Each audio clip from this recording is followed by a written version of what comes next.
So working with texture maps inside of Revit can be a tricky thing. There are times to use texture maps on your projects, and there are definitely times to use the pre-built, predefined textures inside of Revit as well. And the material browser inside of Revit has gotten better, since the 2013 release, which it was kind of a mess, but it can also be a little weird to navigate sometimes. So this video is going to carry you through just getting a model moving from a massing model, which looks something like this, into moving a project into something that begins to get more of an idea of photorealism. And photorealism comes from two specific things, in my opinion. First, it comes from the right texture maps, the right photography to generate photos on the surfaces to make surfaces look realistic, and then the right kind of lighting. So let's go from this very gray kind of rendering right here into something that's beginning to get at the idea of photorealism. So the first thing I want to do is get a water material placed on this surface right here so we can pick up some reflections. And so that would be something that I definitely want to use the pre-built materials inside of Revit for. So I'm going to go to my perspective view so I can see everything. This is just a really simple kind of object right here, just to look at placing materials on surfaces.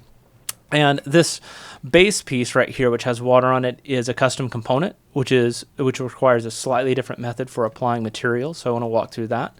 I'm going to select the component, go to Edit and Place. You have to be in the material, at least as far as have found it. The best method is to be in the material or in the object inside of the component to add a material to it. So I've gone into Edit that component.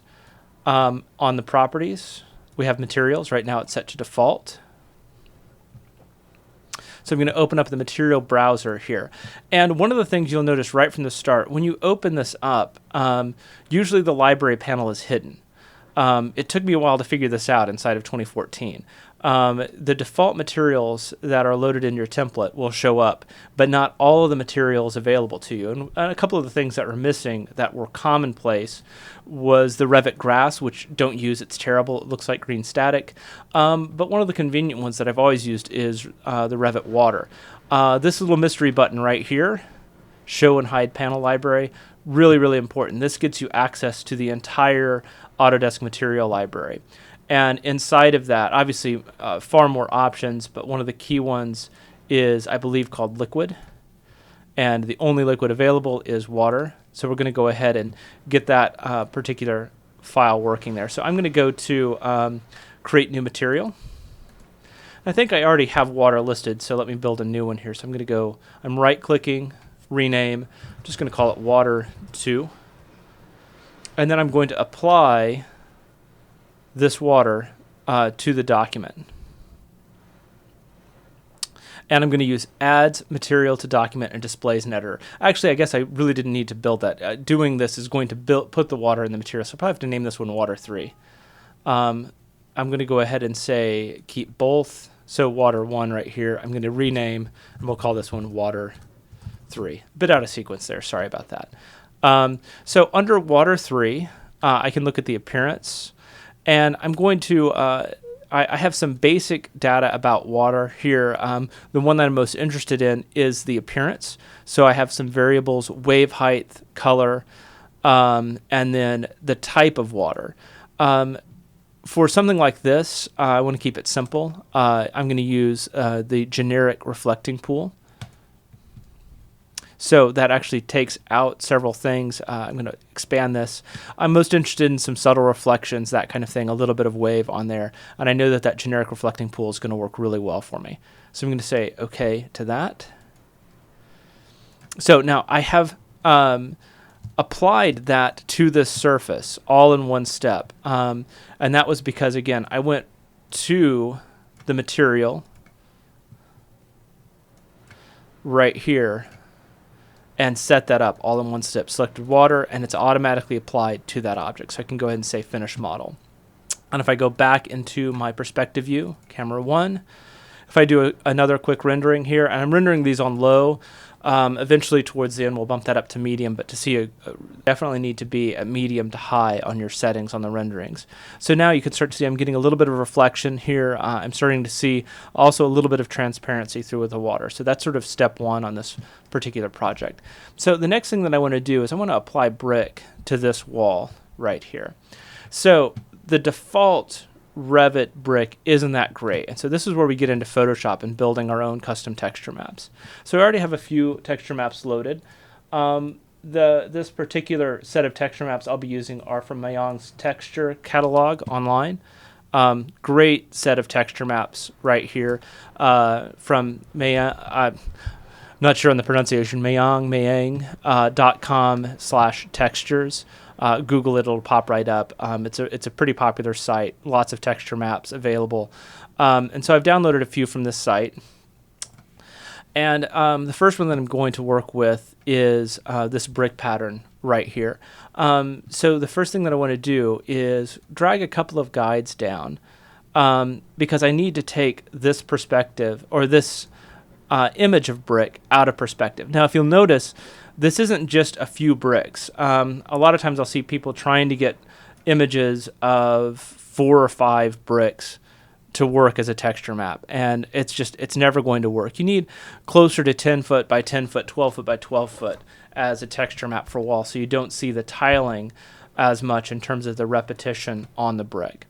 So with these guides drug out, and make sure your rulers are showing, I'm just left clicking and dragging the guides. I've put 2 guides horizontally close to my mortar joints, and I've got 2 guides vertically, again, roughly on my vertical mortar joints on the brick. And what I'm going to do is I'm going to go ahead and make sure that this is not a background layer. So I'm going to double click on the lock and just leave that as layer 0. Edit, transform, distort. And I'm going to pull this image out of perspective using the distort tool. Also, note you can use control if you find it's snapping a bit much while you're trying to pull an image out of perspective.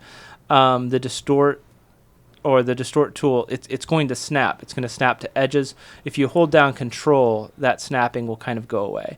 And so the first step of making this tile is making a tiled texture map or a seamless texture map with brick in particular, is trying to make sure that it's going to repeat in a reasonable kind of way.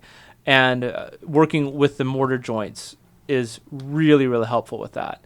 It's going to get us off to the right start. So I've done that really quickly. You can see my mortar joint across the bottom is lining up.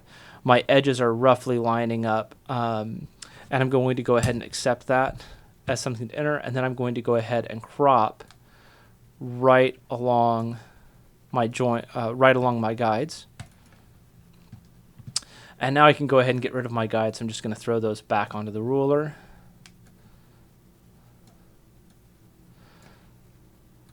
And I'm definitely not going to bore you with making this a perfectly seamless kind of texture map. But the next thing I'll do is I'll go ahead and roll this using filter, other, and offset, so that you can start to see I've almost completely eliminated the horizontal joint altogether. It's right here. You can see just a little bit of evidence of it, and it's pretty close to have removed the vertical joint in the texture map as well, simply by lining up the mortar joint. So I've got just a little bit of touch-up work to do. There are a couple of tools that I regularly use to do this with. I'm going to zoom in on this area right here. One of the first ones is the healing brush spot, or the let me get the name right on this. Call it the Band-Aid, the healing brush. So I use a brush about the size of a brick. This one I'm going to set to with a medium hardness, right around 50%.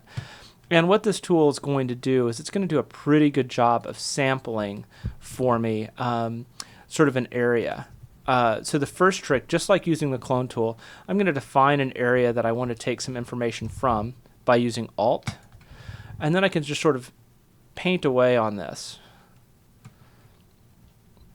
And it's going to do a pretty good job of smoothing things in. The healing brush works great for stone masonry and some fairly complicated things.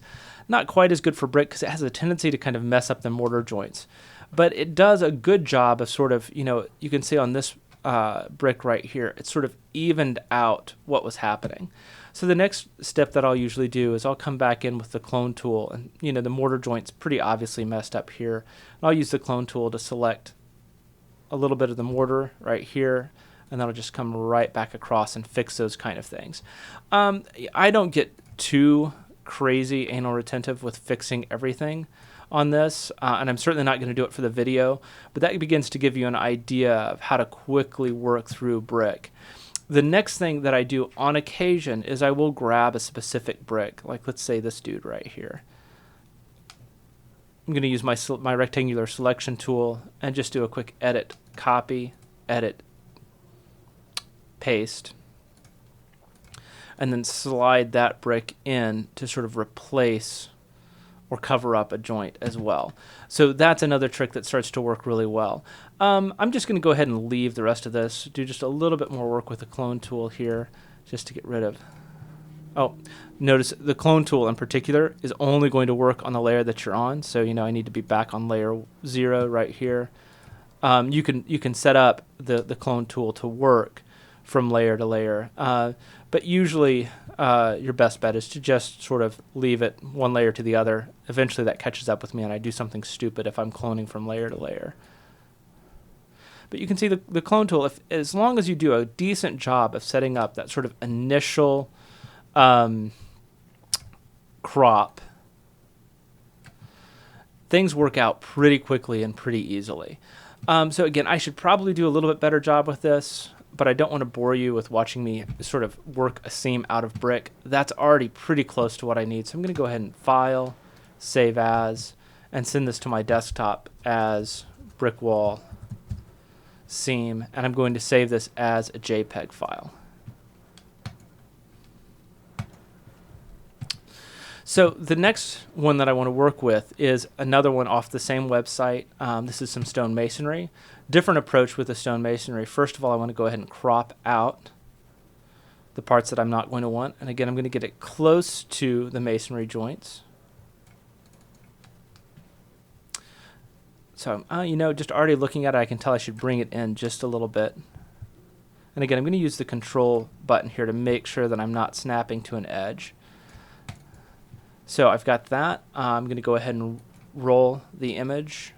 So other offset, filter other offset. And again, there's my joint right through here. And here's my other one. I'm going to say OK. This one, the healing brush works remarkably well for this. So I'm just going to go ahead and set it up. And this time I'm going to use the spot healing brush tool. This one's sort of an automated version of the same thing we were looking at. You kind of paint in a shadow. Just like that. And it's going to take the computer a few seconds to calculate. And it's basically going to patch together off of the image a good estimate of what it thinks should happen. It's a little bit of Photoshop Voodoo, to be honest, but we like Photoshop Voodoo. It's great.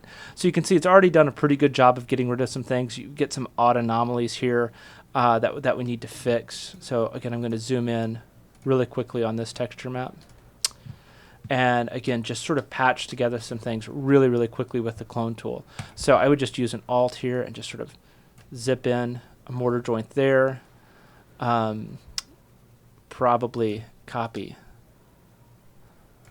that little piece of stone there, a little mortar joint here. Just getting those things working really, really quickly, and making things look reasonable. The clone tool won't do everything for you, or not the clone tool, but the healing band-aid won't do everything for you, but it gives you a really, really good start on these things. So you just, stone masonry, look around, see what's actually there in the real world. And if you see something that's just particularly creepy that you've made, you know that it's wrong. So, fix it. It doesn't take long.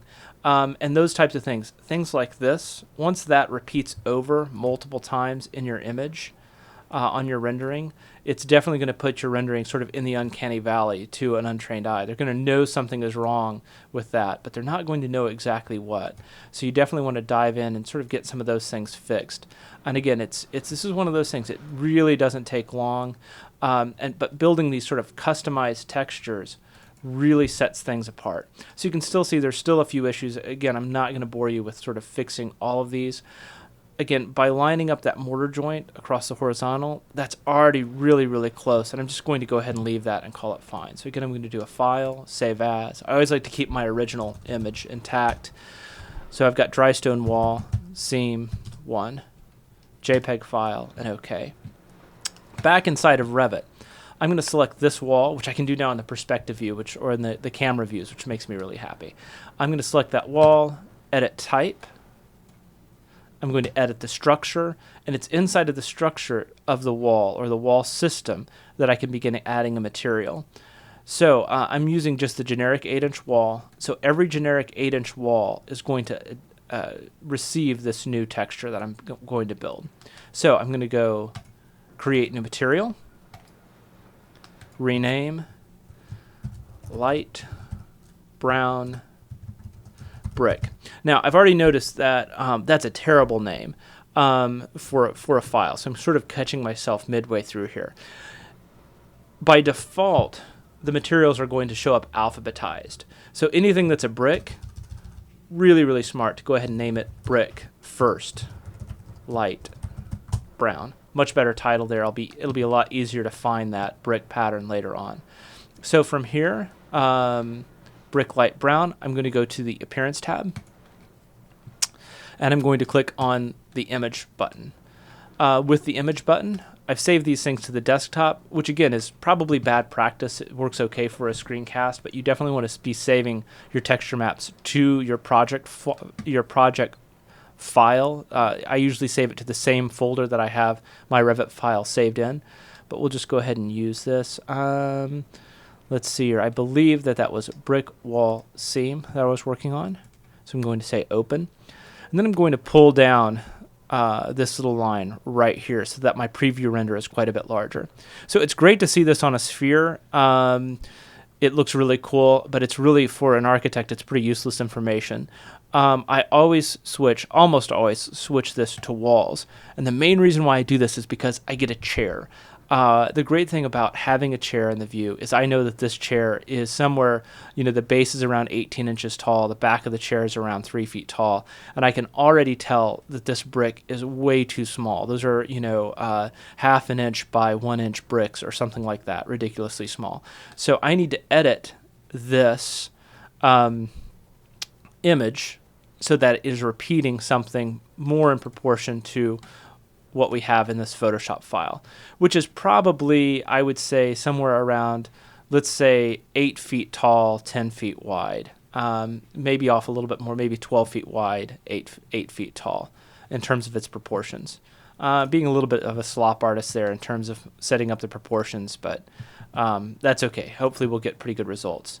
So I'm opening up the texture editor simply by clicking on the image.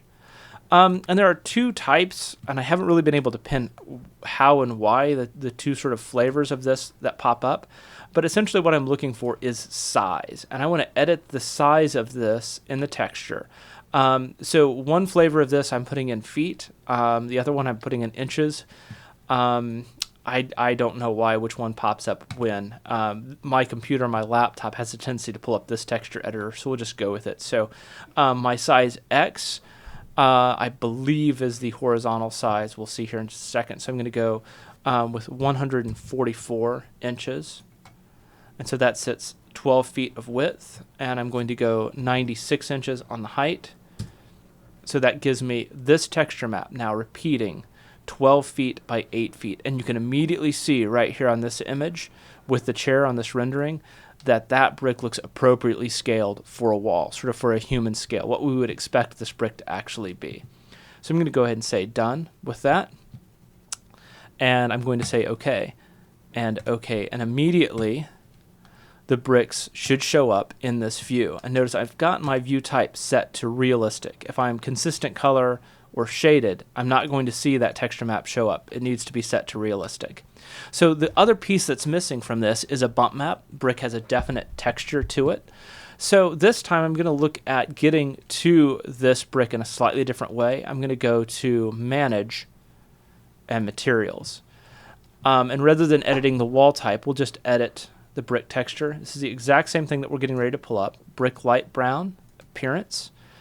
So any modifications that I make to brick light brown, it's going to apply all of those modifications to my generic 8-inch wall type. So I'm going to add a bump map, and I want to add, well, actually I don't. I was going to say I want to add this brick wall seam, but that would be adding a color image as your bump map, which isn't really the best practice.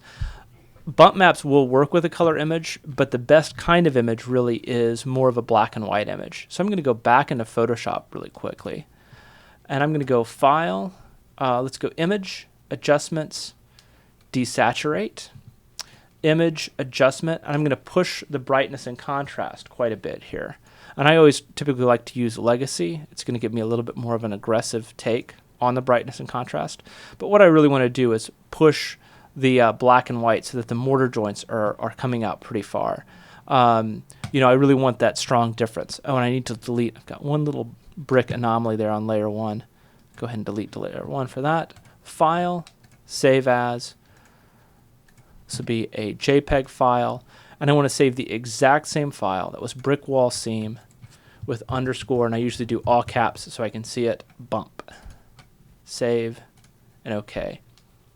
Back inside of Revit, on my bump map, I'm going to select my image, brick wall small. That should have been brick wall seam, I believe. Let me rename this really quick. Clicked on the wrong file to name. Hope I didn't overwrite something important. Brick wall seam bump. OK. And OK. And you're not going to notice a large difference in this just yet. But if I run a test rendering, I'm going to go ahead and set my quality up to medium. And we'll run a rendering. At the same time that rendering is running, let's go ahead and go to our dry stone. And let's adjustments, desaturate, image adjustments, brightness, contrast. So I'm going to push the brightness up and the contrast up. And then File, Save As, dry stone wall seam 1 underscore capital BUMP, and save. So I can definitely see now that I've got a nice sort of texture starting to happen on this. And I want to go ahead and select this wall right here. Go through the process one more time. So this is a 12-inch wall, generic 12-inch wall. So I'm going to go Edit Type, edit the structure, select my material, and we'll walk through this one more time. Create new material,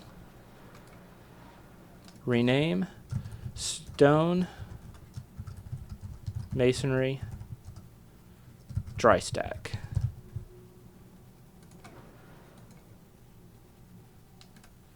Appearance, image,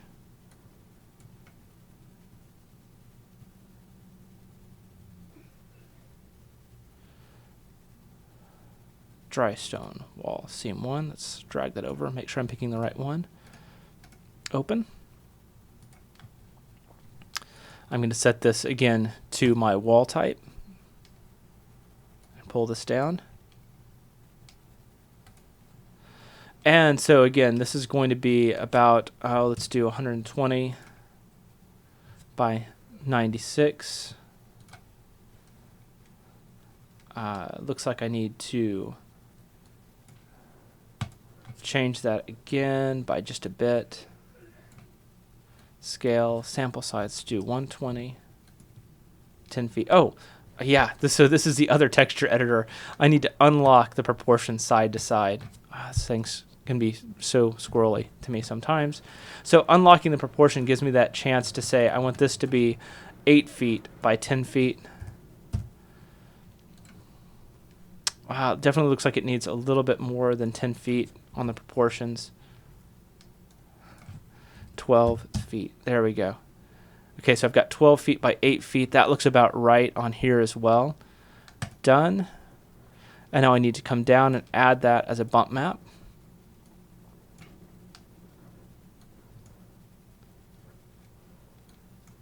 So there's my dry stone wall seam. I need to, again, make sure that my sample sizes are correct. That was 12 feet by 8 feet. Oh, I need to unlock this again.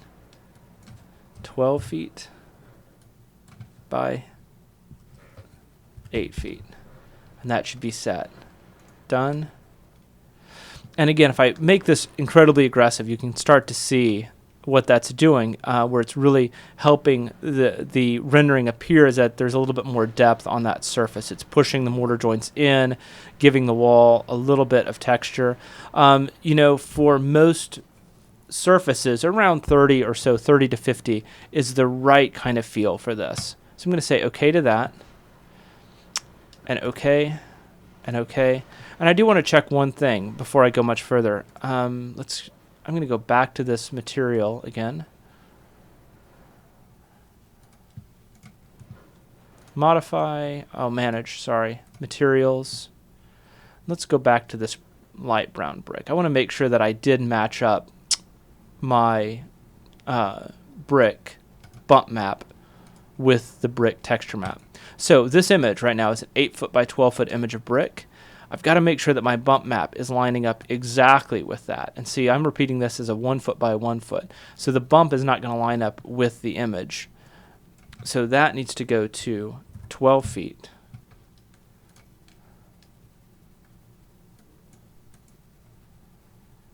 Sample size 12 feet by 8 feet. So now I've got a 12-foot by 8-foot bump map, which should line up exactly. Those two are the same size, different images, but the exact same size. So I should have a little bit better result now in terms of seeing that bump on the rendering. So I've applied a water surface inside of Revit. I've applied the wall surface for everything on this with brick. And I've applied one more with stone. I do want to look at one additional thing, or two additional things actually. If I want to modify just a single surface on this, and I really don't want to take the time to build a brand new wall type, I can change a face of a wall, and I can do that by using modify, and I can do paint surface. So paint surface brings up the sort of smaller version of my material browser. Let's just say I wanted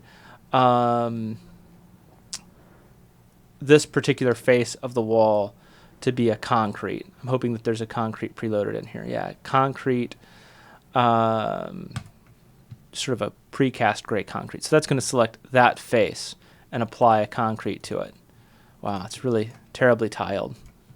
Let's do a concrete masonry unit instead. So be careful with that, because that definitely does look odd. I mean, there's some general weirdness there that's happening, so be aware of that.